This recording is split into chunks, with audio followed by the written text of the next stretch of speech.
सौम्या सौम्या एक साधारण लड़की थी। वह एक छोटे से शहर में रहती थी और एक निजी कंपनी में काम करती थी। उसकी दिनचर्या सामान्य थी। सुबह उठना, चाय बनाना, नाश्ता करना, ऑफिस जाना और शाम को लौटकर अपने कमरे में अकेले समय बिताना। उसे अपना अकेलापन पसंद था। उसके घर में एक पुराना सा आईना था जो उसकी दादी का था। वह आईना उसके कमरे की दीवार पर टंगा था। फ्रेम लकड़ी का था जिस पर समय के साथ नक्काशी थोड़ी धुंधली पड़ गई थी, लेकिन शीशा अभी भी साफ और चमकदार था। एक दिन की बात है, सोमवार की सुबह थी। सौम्या ने नाश्ता बनाया और हमेशा की तरह आईने के सामने खड़ी होकर अपने बालों में कंघी कर रही थी। उसने नज़रें ऊपर उठाई तो उसे लगा जैसे आईने में उसकी परछाई एक सेकंड के लिए हिल गई। उसने सोचा शायद नींद अभी पूरी नहीं हुई है। उसने आंखें मली और फिर देखा, सब सामान्य था।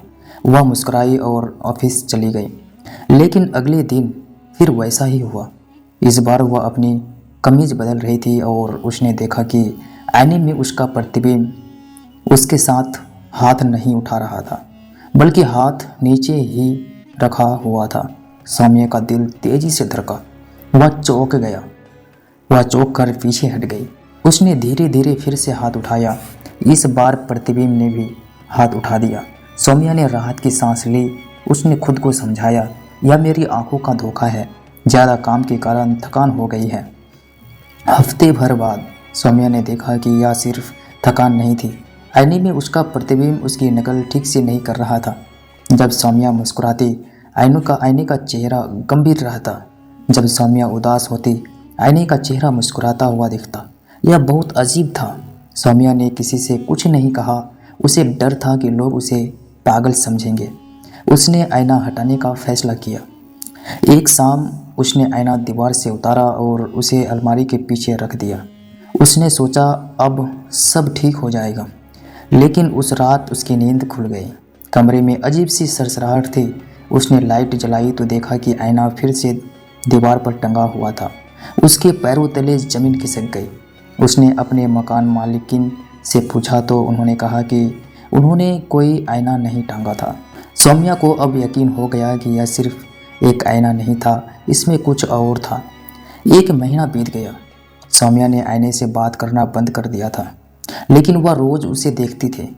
एक दिन जब वह बहुत परेशान थी, उसने आईने के सामने बैठकर कहा, तुम कौन हो? मुझे परेशान क्यों कर रहे हो?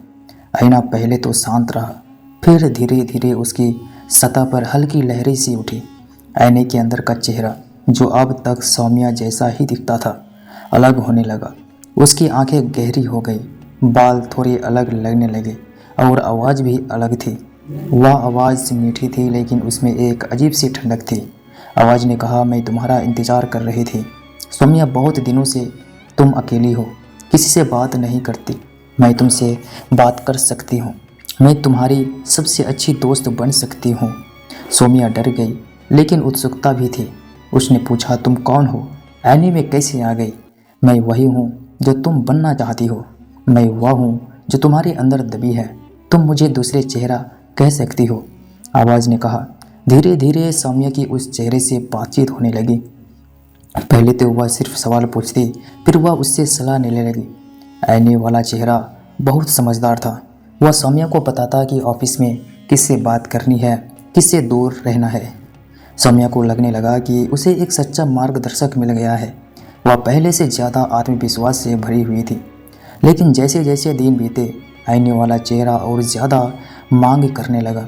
उसने सौम्या से कहा, तुम मुझे बाहर निकालो, मुझे भी इस दुनिया को देखना है। तुम थक जाती हो, मैं तुम्हारी जगह काम कर सकती हूँ। तुम आराम करो, मैं संभाल लूँगी। सौम्या ने मना कर दिया। उसे यह विचार अजीब लगा, लेकिन अब आईने वाला चेहरा बदल गया था। वह अब मीठी बातें नहीं करता था। वह गुस्से से कहता, तुम मुझे कैद रखना चाहती हो, मैं भी जीवित हूँ, मैं भी सांस लेना चाहती हूँ। अगर तुम मुझे बाहर नहीं निकालोगी तो मैं खुद आ जाऊँगी। एक रात सौम्या को बुखार आ गया। वह बेहोश की हालत में थी। उसे लगा जैसे कोई उसे खींच रहा है। उसने आंख खोली तो वह आईने के बिल्कुल सामने थी। आईने में वह दूसरा चेहरा मुस्कुरा रहा था। धीरे धीरे सौम्या को लगा जैसे उसका शरीर हल्का हो रहा है और वह आईने के अंदर जा रही है। उसने चिल्लाने की कोशिश की, लेकिन आवाज़ नहीं निकली। अगली सुबह जब सौम्या उठी तो वह फर्श पर गिरी हुई थी। उसने उठकर आईने में देखा। आईने में अब उसका चेहरा नहीं था, बल्कि वह दूसरा चेहरा था जो उसे देख रहा था और हंस रहा था। सौम्या ने अपने हाथ देखे, वही हाथ थे, लेकिन उसे लग रहा था जैसे कोई और उसके शरीर को चला रहा है।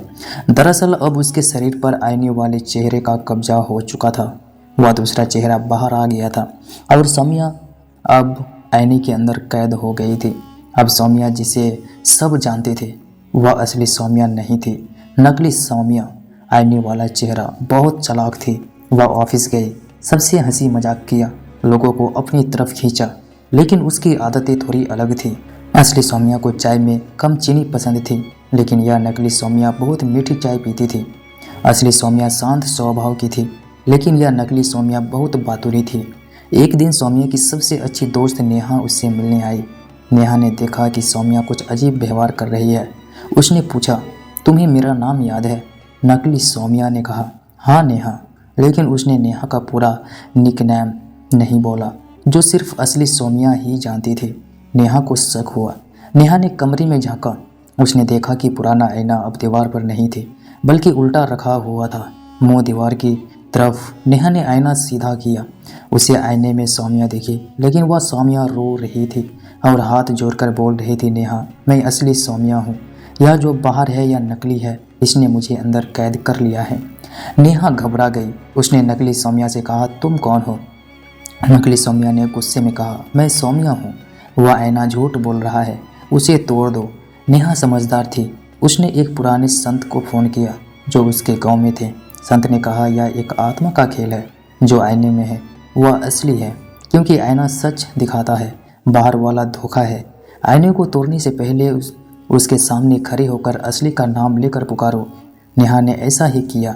उसने नकली सौम्या को एक कमरे में बंद कर दिया और असली आईने के सामने खड़ी होकर जोर जोर से बोली, सौम्या, तुम असली हो, बाहर आओ, मैं तुम्हारे साथ हूँ।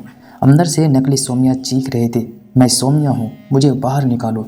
लेकिन नेहा ने ध्यान नहीं दिया। उसने आईना उठाया और उसे जमीन पर पटक दिया। आईना चकनाचूर हो गया, टुकड़े हवा में उड़े। उसी समय बंद कमरे में नकली सौम्या जोर से चिल्लाई और फिर वहाँ से गायब हो गई। कुछ देर बाद असली सौम्या बेहोश हालत में फर्श पर मिली।